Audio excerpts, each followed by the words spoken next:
Hello everyone, आज के इस वीडियो में हम आईसीआईसीआई बैंक के क्वार्टर 4 FY22 के रिजल्ट्स देखेंगे। उसी के साथ साथ फुल ईयर का कंपैरिजन करेंगे FY21 वर्सेस FY22। साथ ही साथ बैंक की असेट क्वालिटी में कैसा परफॉर्मेंस है वो भी देखेंगे। उसी के साथ साथ डिपॉजिट्स और एडवांसेस में क्या ग्रोथ है और फाइनली की रेशियोज देखेंगे बैंक के रिलेटेड। सो चलिए फटाफट से वीडियो को स्टार्ट करते हैं। अभी हम डायरेक्टली रिजल्ट्स पे आ गए हैं। सबसे पहले यहाँ पे हम ईयर ऑन ईयर बेसिस पे कंपेयर करेंगे, यानी कि पिछले साल के क्वार्टर 4 को इस साल के क्वार्टर 4 से। और यहाँ पे ये जितने भी फिगर्स है ये इन करोर्स है। यहाँ पे बैंक की जो नेट इंटरेस्ट इनकम है, यानी कि बैंक जो अपने एडवांसेस पे इंटरेस्ट अर्न करता है और जो अपने डिपॉजिट्स पे इंटरेस्ट पे करता है, उन दोनों का जो डिफरेंस होता है उसे हम नेट इंटरेस्ट इनकम बोलते हैं। यानी कि बैंक की जो कोर बिजनेस इनकम है उसमें 20.8% की ग्रोथ है और जो नॉन इंटरेस्ट इनकम है, यानी कि नॉन कोर बिजनेस एक्टिविटीज़ है जैसे कि फ़ी इनकम, डिविडेंड इनकम और अदर इनकम, उसमें 11.3% की ग्रोथ है। उसके बाद यहाँ पे अगर हम बैंक के जो ऑपरेटिंग एक्सपेंसेस है जैसे कि रेंट हो गया, एम्प्लॉय कॉस्ट हो गई, सॉफ्टवेयर कॉस्ट हो गई, अगर ये सारे एक्सपेंसेस को माइनस करते हैं तो हमें मिलता है कोर ऑपरेटिंग प्रॉफिट, जिसमें 18.6% की ग्रोथ है। उसके बाद यहाँ पे हम बैंक के प्रोविजंस के रिलेटेड कुछ एडजस्टमेंट्स देख लेते हैं। पिछले साल 2883 करोड़ के प्रोविजंस थे जो कि डिक्रीज होकर 1070 करोड़ के हो गए हैं। यहाँ पे क्लियरली हम बोल सकते हैं बैंक के जो प्रोविजंस है वो बहुत ही ज़बरदस्त तरीके से डिक्रीज हुए हैं, जो कि एक बहुत अच्छी चीज़ है। और उसी के साथ साथ ये जो प्रोविजंस डिक्रीज हुए हैं उसका इम्पैक्ट हमें क्लियरली बैंक के प्रॉफिट आफ्टर टैक्स में देखने को मिलेगा। यहाँ पे अगर हम बैंक का फाइनल प्रॉफिट आफ्टर टैक्स देखें सारे एडजस्टमेंट्स के बाद, तो 60% से बैंक के प्रॉफिट में हमें ग्रोथ देखने को मिली है। क्लियरली यहाँ पे हम बोल सकते हैं बैंक का जो कोर बिजनेस इनकम है उसमें भी अच्छी खासी ग्रोथ है और प्रोविजंस में भी अच्छे खासे इंप्रूवमेंट होने की वजह से अल्टीमेटली बैंक का जो नेट प्रॉफिट है उसमें अच्छी खासी ग्रोथ देखने को मिल रही है। उसके बाद बैंक का क्वार्टर ऑन क्वार्टर बेसिस पे कैसा परफॉर्मेंस है वो भी देख लेते हैं। यहाँ पे मैं आपके साथ एकदम डिटेल में डिस्कस नहीं करूँगा, क्योंकि ऑलमोस्ट अगर हम क्वार्टर ऑन क्वार्टर बेसिस पे देखें तो बैंक का जो परफॉर्मेंस है वो काफ़ी फ्लैट देखने को मिल रहा है। लेकिन यहाँ पे जो एक मेजर चेंज है वो ये है कि बैंक का क्वार्टर 3 में 2007 करोड़ के प्रोविजंस थे और क्वार्टर 4 में वो डिक्रीज होकर 1069 करोड़ हो गए हैं। क्लियरली यहाँ पे भी क्वार्टर ऑन क्वार्टर बेसिस पे प्रोविजन डिक्रीज हुए हैं और इस रीज़न से यहाँ पे भी हमें डायरेक्टली प्रॉफिट में उसका इम्पैक्ट देखने को मिल रहा है। यहाँ पे ओवरऑल अगर हम प्रॉफिट आफ्टर टैक्स देखें तो 6194 करोड़ से इंक्रीज होकर 7019 करोड़ हो गया है, यानी कि 13.3% की हमें प्रॉफिट आफ्टर टैक्स में ग्रोथ देखने को मिल रही है। अब एक बार हम बैंक के फुल फाइनेंशियल ईयर के परफॉर्मेंस को कंपेयर कर लेते हैं। सबसे पहले अगर हम नेट इंटरेस्ट इनकम की बात करें तो 21.7% से इंक्रीज हुई है और जो नॉन कोर इनकम है यानी कि नॉन इंटरेस्ट इनकम वो 26.5% से इंक्रीज हुई है। यहाँ पे अगर हम बैंक के कोर ऑपरेटिंग प्रॉफिट की बात करें, total income minus operating expenses, तो 22.3% से हमें कोर ऑपरेटिंग प्रॉफिट में ग्रोथ देखने को मिल रही है। उसके बाद बैंक के जो नेट प्रोविजंस है वो 16,200 करोड़ से डिक्रीज होकर 8,600 करोड़ हो गए हैं, यानी कि हम बोल सकते हैं कि 50% से बैंक के जो प्रोविजंस है वो हमें डिक्रीज होते हुए दिख रहे हैं और उसका इम्पैक्ट हमें सीधा सीधा बैंक के प्रॉफिट आफ्टर टैक्स में देखने को मिलेगा। फाइनली सारे टैक्सेस के एडजस्टमेंट्स के बाद अगर हम बैंक का प्रॉफिट आफ्टर टैक्स देखें तो 44% से हमें ज़बरदस्त ग्रोथ देखने को मिल रही है।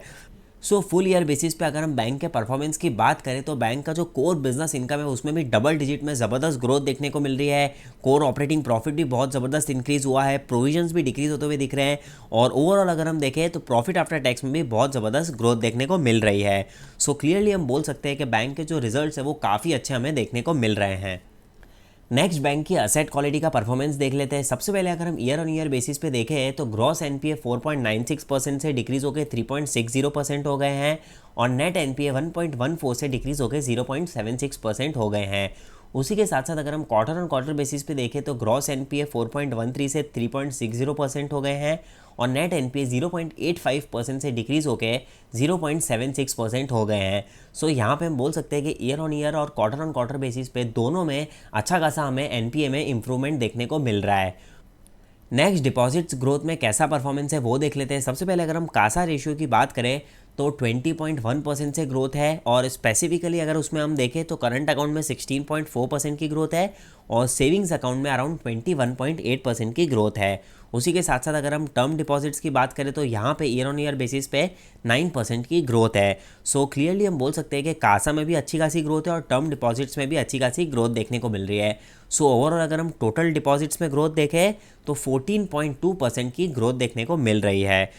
उसके बाद यहाँ पे अगर हम कासा डिपॉजिट्स का टोटल डिपॉजिट्स में कंट्रीब्यूशन देखें तो 47.2% है और टर्म डिपॉजिट्स का अराउंड 52.8% के आसपास है। अब यहाँ पे आपको एक चीज़ का ध्यान रखना होगा कि जब भी आप बैंकिंग बिजनेस को समझते हो तो यहाँ पे कासा रेशियो बहुत इंपॉर्टेंट रोल प्ले करता है, क्योंकि कासा रेशियो से बैंक को चीप कॉस्ट ऑफ फंड्स मिलता है और उससे बैंक की प्रॉफिटेबिलिटी में बहुत ज़्यादा हमें इंप्रूवमेंट देखने को मिलता है। सो यहाँ पे आप वही चीज़ देख सकते हो कि अगर हम पिछले साल के Q4 को इस साल के Q4 से कंपेयर करें तो कासा रेशियो में बहुत ज़्यादा इंप्रूवमेंट देखने को मिल रहा है। 42.5% से इंक्रीज़ होके 45.2% है और उसी के साथ साथ यहाँ पे क्वार्टर ऑन क्वार्टर बेसिस पे भी इंप्रूवमेंट है। 44.9% से इंक्रीज़ होकर 45.2% है। सो ये जितना ज़्यादा इंक्रीज़ होगा उतना ज़्यादा बैंक की प्रॉफिटेबिलिटी पे आपको इंप्रूवमेंट देखने को मिलेगा। नेक्स्ट लोन ग्रोथ के रिलेटेड परफॉर्मेंस देख लेते हैं। सबसे पहले अगर हम टोटल एडवांसेस की बात करें तो 17.1% से ग्रोथ देखने को मिल रही है और यहाँ पे अगर हम इंडिविजुअली लोन पोर्टफोलियो की बात करें तो रिटेल लोन जो है वो 19.7% से इंक्रीज़ हुआ है और अगर हम टोटल कंट्रीब्यूशन देखें रिटेल लोन का तो 53% के आसपास देखने को मिल रहा है, जो कि एक बहुत अच्छी चीज़ है। उसी के साथ साथ रूरल लोन में 6.5% की ग्रोथ है और कंट्रीब्यूशन वाइज 9% के आसपास टोटल पोर्टफोलियो में कंट्रीब्यूट करता है। बिजनेस बैंकिंग में 43% की ग्रोथ है, एसएमई में 33.6% की, डोमेस्टिक और कॉर्पोरेट में अराउंड 9% के आसपास ग्रोथ देखने को मिल रही है। और ओवरऑल यहाँ पे अगर हम टोटल डोमेस्टिक बुक की बात करें तो 17.5% से डोमेस्टिक बुक में ग्रोथ है और ओवरसीज बुक में अराउंड 10% के आसपास ग्रोथ देखने को मिल रही है।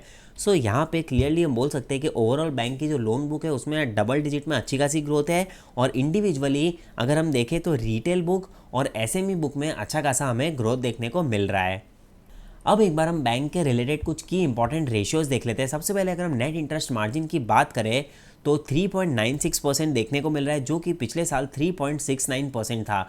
तो यहाँ पे अच्छा खासा इंप्रूवमेंट देखने को मिल रहा है। उसी के साथ साथ कॉस्ट ऑफ डिपॉजिट्स जो है वो भी हमें डिक्रीज़ होती हुई दिख रही है। 4.12% से डिक्रीज़ होकर 3.53% है, जो कि एक बहुत अच्छी चीज़ है। साथ ही साथ बैंक का जो कॉस्ट टू इनकम रेशियो है वो 39.7% से इंक्रीज़ होकर 40.5% हो गया है। उसी के साथ साथ यहाँ पे अगर हम provisions to core operating profit का रेशियो देखें तो 36.3% से डिक्रीज़ होकर 22.5% है। सो यहाँ पे भी बहुत ज़बरदस्त इंप्रूवमेंट देखने को मिल रहा है। उसके बाद यहाँ पे अगर हम रिटर्न ऑन असेट्स देखें तो 1.42% से इंक्रीज़ होकर 1.84% हो गया है और जो रिटर्न ऑन इक्विटी है वो 12.2% से इंक्रीज़ होकर 14.8% हो गया है। साथ ही साथ बैंक की जो अर्निंग्स पर शेयर है वो 24 से इंक्रीज़ होकर 33.7 हो गई है और जो बुक वैल्यू है वो 213 से इंक्रीज़ होकर 245 हो गई है। सो यहाँ पे हम बोल सकते हैं कि सारे ही मैट्रिक्स में बैंक का जो परफॉर्मेंस है वो काफ़ी अच्छा हमें देखने को मिल रहा है। फाइनली अगर हम कंक्लूजन पे आ जाए तो एक चीज़ बोल सकते हैं कि आईसीआईसीआई बैंक के जो नंबर्स है वो काफ़ी आउटस्टैंडिंग देखने को मिल रहे हैं। असेट क्वालिटी में भी बहुत ज़्यादा इंप्रूवमेंट है, return on equity, return on asset में भी अच्छा खासा इंप्रूवमेंट देखने को मिल रहा है और साथ ही साथ बैंक का जो ओवरऑल कोर बिजनेस इनकम है वो भी डबल डिजिट में बहुत अच्छे से इंक्रीज़ हुई है।